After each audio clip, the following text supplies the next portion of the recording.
തമിഴ്നാട്ടിലെ കോയമ്പത്തൂരിൽ നിന്നും 30 കിലോമീറ്റർ ദൂരെ സ്ഥിതി ചെയ്യുന്ന ഇഷ ഫൗണ്ടേഷൻ്റെ നേതൃത്വത്തിൽ നിർമ്മിക്കപ്പെട്ട ലോകത്തിലെ തന്നെ ഏറ്റവും വലിയ ശിവൻ്റെ അർദ്ധകായക പ്രതിമ.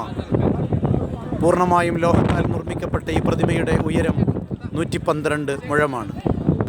പ്രതിമയുടെ ഏറ്റവും മുകളിലായി കാണുന്ന വെണ്മയാർന്ന അർദ്ധചന്ദ്രൻ്റെ അടയാളം കിലോമീറ്ററുകൾക്കപ്പുറത്തുനിന്ന് തന്നെ കാണാൻ കഴിയും.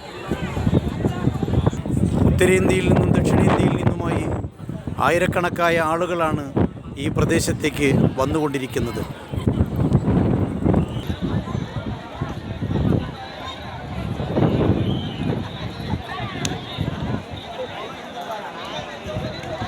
നാലു ഭാഗത്തും മലകളാൽ ചുറ്റപ്പെട്ട ഈ പ്രദേശം വിശാലമായി പരന്നു കിടക്കുകയാണ്. വൈകുന്നേര സമയങ്ങളിൽ മനോഹരമായ കാറ്റുകൊണ്ട് സമൃദ്ധമാണ് ഈ പ്രദേശം. 7 മണി മുതൽ ലൈറ്റ് ഷോ പ്രവർത്തിച്ചുകൊണ്ടിരിക്കുന്നു ഇവിടെ.